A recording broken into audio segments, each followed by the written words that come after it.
If you're watching this video, I'm sure you already agree that intentionally causing harm to someone is a generally unethical thing to do. But have you ever asked yourself if it's also unethical to simply refuse helping someone in need, even if you weren't the cause for their suffering?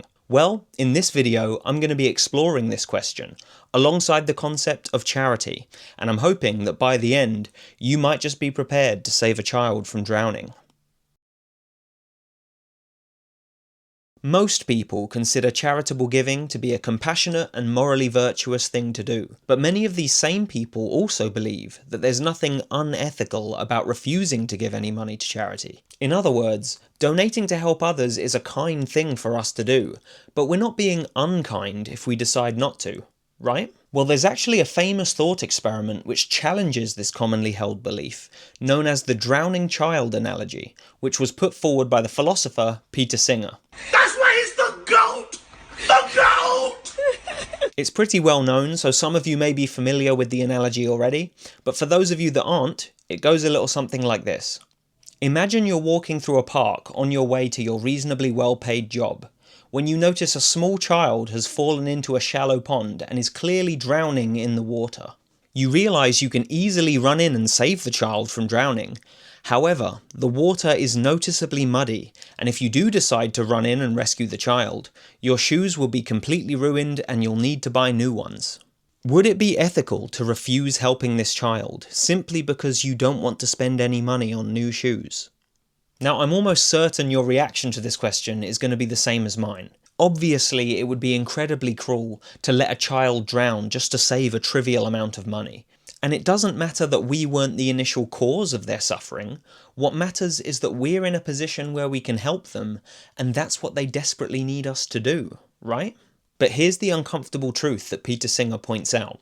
Right now, as you watch this video, there are millions of individuals around the world who are suffering from preventable diseases, poverty, and starvation.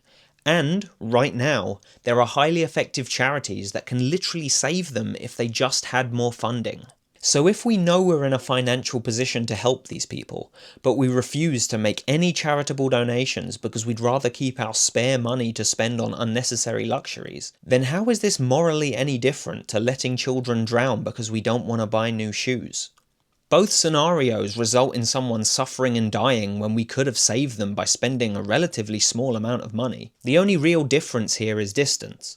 The drowning child is right in front of us in the analogy, whereas people in poverty are often much further away and out of sight. But why should we let distance dictate our morality? If we have the power to save someone's life, surely it's cruel to let them just suffer and die whether they're 10 feet away from us or 1,000 miles away, right?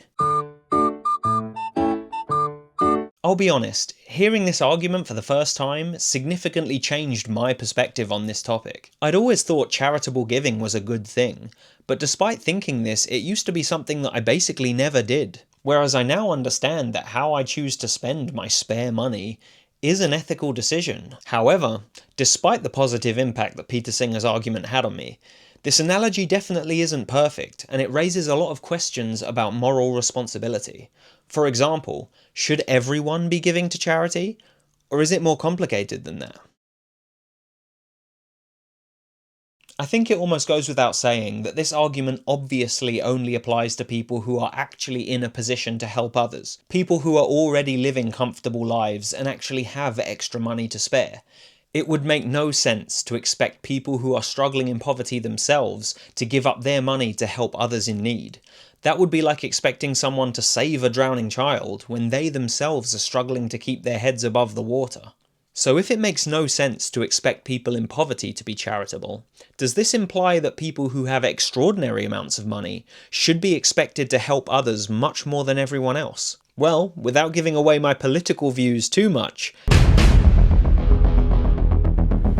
not only do I think it's unbelievably selfish for billionaires to hoard ridiculous amounts of wealth while millions are suffering around the world, but I actually think that an economic system that encourages such extreme wealth inequality is a fundamentally unfair one. And one argument I hear in opposition to charity is that we should be more focused on creating political and systemic change to create a fairer society, rather than encouraging individuals to be charitable. However, while I definitely understand and sympathise with this view, I don't think the two are mutually exclusive.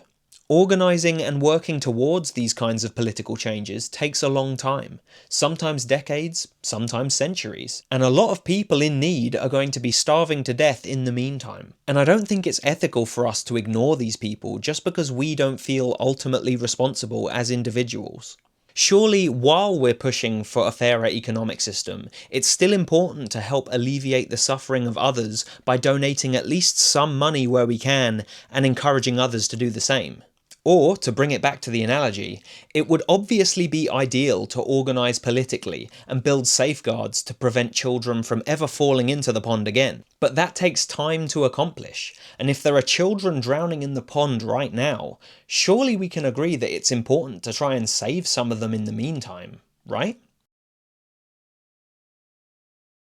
To make sure we're doing the most good with the amount of money we're donating, I'd recommend checking out thelifeyoucansave.org to check out their list of effective charities, like the Against Malaria Foundation, to name just one example. This charity can protect multiple families from a painful and deadly disease for up to 3 years from just one £5 donation. That's probably less than Freddos are nowadays.